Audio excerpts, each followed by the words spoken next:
So Plan B, we get this a lot. So what is Plan B? Why do we have Plan B? Really stems, as you know, from the lawsuit that was filed back in 2013, which culminated somewhat last September when the judge issued an injunction on it. And that was a pretty good motivator, I think, for everybody to get back to the table, figure out how do we take the next step forward. And I think, as you said earlier, Chief Judge Thunheim is wise in this, and it's a good quote that we've used. It's time for all parties to work together to find common ground. I think we all feel that same sort of charge, and we've worked toward that. So after September, we really sort of had to take a look in the mirror and figure out how to move forward. And as Governor Burgum said, with his leadership and Governor Dayton's leadership, really set us on a new path. And I think we're eager about that path we're on, and we're excited about it and motivated by it. But it wasn't without a lot of work by a lot of people in this room and around the table.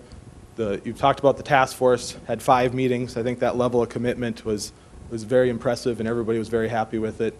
But it did follow into the technical advisor group and also the policy level group that the Colonel talked about. I think all of that was crucial into getting to the point of submitting a new permit application on March 16th. But just to rehash the governor's task force just briefly, because it was such an important historical moment for this project and for this area. As Governor Burgum said, it was really a pretty simple project, or purpose of the task force was to find that 100-year protection that fell within the parameters of Minnesota and North Dakota and local law, and also to maintain federal authorization and maintain that federal funding commitment that Senator Hoeven was so instrumental in getting for us. There's a lot of work that went into this slide, but I'm going to put it on one slide. This is really the consensus items that the task force was able to achieve, and can't talk enough about that first one. That could be a whole seminar in itself, but really establishing what is a 100-year flood, what should the project be designed to. So unanimous vote at the task force, and it really allowed us to talk apples to apples and alternatives. And that's something for the last 8 years and been working on it or longer. We hadn't really been able to talk on that. And so now we're all using the same numbers, the same data, and it really helped the conversation move forward. In addition to that, I'm just going to hit these on a high point because I do have a slide for each of these items that just touch on in slightly more detail. But these were big decisions to allow 37 feet of flow through Fargo-Moorhead in a controlled manner during a 100-year flood. That's up from 35 feet, the previous design. And then made some modifications to the alignment on the eastern and western side. And then there was a lot of talk about distributive storage too, which took up a good amount of time at the task force, which is an important subject that I think we're all committed to as well, in addition to this project. So here's a picture of all the task force members. There's several of them here in the room. And obviously the governors led that. It was an instrumental effort, and so just thank you for your service. It's a lot of these folks from up and downstream communities that really have very little to do with Fargo-Moorhead spent an awful lot of time and dedication on this project, so thank you to everybody for giving your time for that. In the final report that's on fmdiversion.com, I think it's also on the state's website, but stole these 2 quotes, so I cherry-picked some good quotes from your report. Governor Burgum, you know, as you've said earlier, your office is continuing to work in partnership with Governor Dayton toward finalizing a permittable project. And really, Governor Dayton sort of handed the ball back to the Diversion Authority and said, you know, the Diversion Authority now has to take these views and recommendations and combine them into a permittable application to the DNR. So that's how we got to Plan B. March 16th, the new permit was submitted. And so what is Plan B? You know, for most of the people in the metro area, it's pretty similar to the first plan. I mean, you're still getting a 100-year flood protection. And so I think, you know, going around town, speaking to the Kiwanis clubs type things, they always want to know what's changed for them. And it's really wasn't about them. You know, they need the flood protection. They're still getting the flood protection. But I think it did make a lot of significant changes elsewhere for people, and we'll get to that, people upstream and along the river as well. So here's 2 slides that shows what the flood risk is. It's why we're all here. We have a flooding risk. And it's good to remember that this is the problem, because I think we hear a lot of things in the media and the news about what the problem with the finances is, and, you know, these things that we deal with on a daily basis. But this is why we're all here. What's in blue here is what would flood during a 100-year flood using that data point that the governor's task force determined. You can see pretty much almost the whole metro area, with some area in West Fargo safe. It goes underwater. After the project, you can see the difference quite dramatically on what sort of issue we're facing. I think, as Governor Burgum said throughout the task forces, we're pretty flat. And so it's not, you're not just protecting a small area. When it floods, it spreads out pretty good. But the crux of the project, of course, is the area south of the embankment. You can see how this project works is it does store water. There are impacts. It's the unfortunate thing of protecting against the flood. You can't get rid of the water. It's all figuring about where that water goes. So here are the changes in slightly more detail. Again, each of these are a very long slide, and I'll try to go over a very high point. But that 37 feet, still a significant flood that goes through town, but it'll be in a controlled manner with control structures along the dam and embankment. If you look back past the past 100 years of flooding or so, we're talking about 5 floods that would have maybe triggered this event, the backing up of water, for about 28 days. You know, and there's sort of 2 edges to this slide is, well, that's not very often. We're sure spending a lot of money building a big project for not a lot, but as was also mentioned, is flood insurance. Senator Hoven mentioned that, is flood insurance is a daily impact to people and businesses in the area, and so there's a daily benefit to this in addition to preventing the catastrophic event. And so we see that every day. Here was a pretty dramatic change to the project. I think one of the goals was really to balance where those impacts were, and I know that was one of the comments from Governor Dayton. This tieback levee that's in yellow, I probably should change the color so it's easier to see, but the yellow here, this used to go east-west, and now it's pretty much curved south along Highway 75 roughly, south of Overton Creek. And it really, what it does is controls the amount of impacts that go into Minnesota, along with a number of other things. We've talked with the city of Comstock about how they no longer need a ring levee, no longer have to raise Highway 75 or the railroad, and so also greatly reduces the impact to organic farms.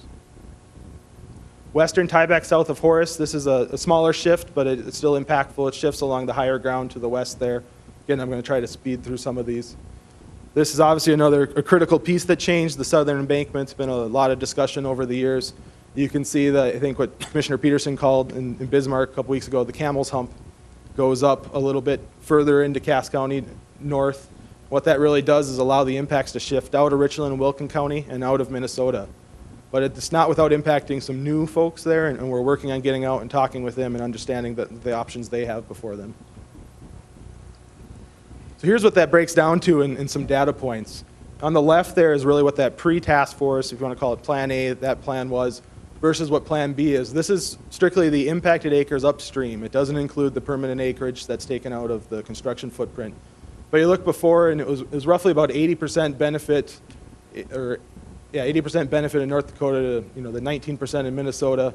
The staging area was a little bit more, or less impactful in North Dakota and more impactful in Minnesota. And I think that was really a driving issue for the Minnesota permitters. You look at Plan B, it's great work by the engineers because the numbers worked out to be perfect. The benefits and the impacted areas have the same percentages across Minnesota and North Dakota. And so I think that's a driving point of Plan B and why we think it's a good project. Again, I got a couple, we've talked a lot about the upstream counties.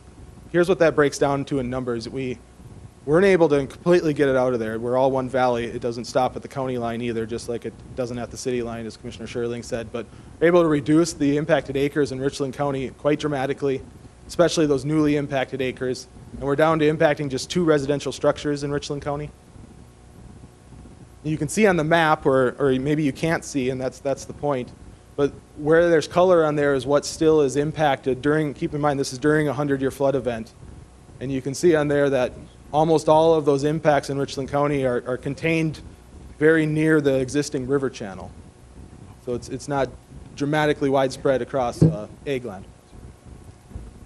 Same thing on the Wilkin County side. Pretty dramatic reductions down to just 385 acres of newly impacted acres in Wilkin County. And again, sort of the impacted structures down to 2.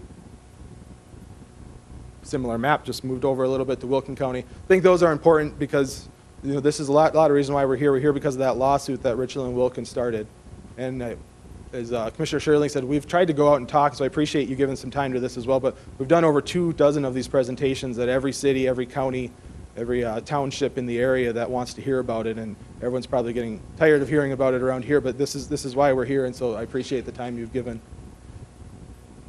So these are the cities that we've gone to. It's just a long list. Appreciate everybody's involvement in that.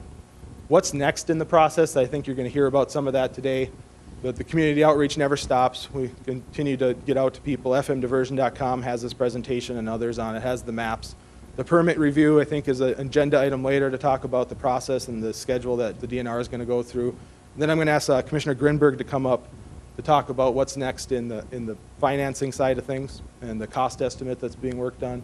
But there's a lot of back and forth with the DNR on things like micrositing, the mitigation plan, and environmental mitigation, everything through that review process.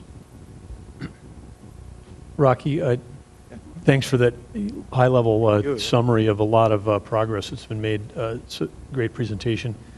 You mentioned on your 8119 pie charts up there that it was excluding the permanent acreage. Do you have any numbers that you could share with everyone today about the contribution of the permanent components? Yeah, absolutely. You know, and I think that's an important thing, especially for those landowners that we've worked with to buy the land from. You know, most of all 30 miles of that channel goes through North Dakota. That's permanent right away that we need to acquire. Maybe Nathan has the new numbers. Obviously, some of those numbers have changed slightly with the new project, and I don't have those memorized, so I don't want to quote you the old numbers. But so with our new project, we're looking at about 7,900 permanent acres in North Dakota and 420 acres in Minnesota. Before, we were about the same in North Dakota, but just slightly about 20 acres more than Minnesota. So it's real close to about the same, but there's still about 8,000 acres in North Dakota compared to about 500. So the important thing is it works out to be about 95% of those impacts are in North Dakota, about 5% is in Minnesota. Thank you. Just a few, general comments regarding the finance. That's the present overview of the situation. The fact is, we know the costs are going up for the project. A lot of work is going into defining that new budget, if you will, with the work of the DNR and the additional environmental reviews, the work by the Corps, our efforts and work with our financial consultants on sales tax forecasting. So we know that the costs are going up, and we also believe that when the final number is agreed to, so that we know we have, that is the maximum highest amount, but hopefully it'll come in lower with bids, we won't go above that. And I think that's very important as the Diversion Authority moves forward, that when we come forward with a number, it is the number. Because this project has been, followed for many years, and we need to make sure we get this right as we move forward with Plan B and working with Minnesota, et cetera. So, as I noted, a lot of efforts going on to get that financial analysis together, working with the engineers and the Corps and the various budgets. I understand the Corps potentially is later this summer, potentially with their revised numbers. Time value of money is also a part of this project. So when we come forward with that, it's very important that I believe we are firm in that, and then how do we work together to be able to close that gap? And that working together is obviously our great work with Minnesota, the state of North Dakota, the federal government, and the local support, and how that works with maybe debt financing as well as against the sales tax. So there years past or 6 months past, there were quite a few moving parts. There's still moving parts, but I think we have point where we're getting our hands around the moving parts so that we can move forward in the coming months to define that. When will you have that, Tony, that number? When do you think you'll have? Well, in part it'll be our work with the DNR, because as they go through environmental, if there are changes with that'll have an impact. And we believe that the largest three cost drivers outside of inflation is the 7 additional miles of the southern embankment, additional land acquisition, and in-town to 37 feet. That appears to be the largest financial drivers, but then you have the other aspects of this that we need to get our hands around, and what's the ultimate plan with the permit. So that's why we asked for some patience, but we need to get this right. This sort of just shows the issue here, that we have a $2.2 billion current estimate, that we're working on a new estimate, and how the state dollars and federal dollars play an important role in that. And also, I think the burden that the local taxpayers have committed to as well is a big part of this. And I think without all those sort of three-legged stool, we're not going to get this project done. So I think everybody's been on board, and that's what we need to be successful. And just an added comment, we come forward with our plan. It'll align against the present or the former Plan A, 2.2 billion, so the average person can read it on a piece of paper and understand what changed. And we think that's very important.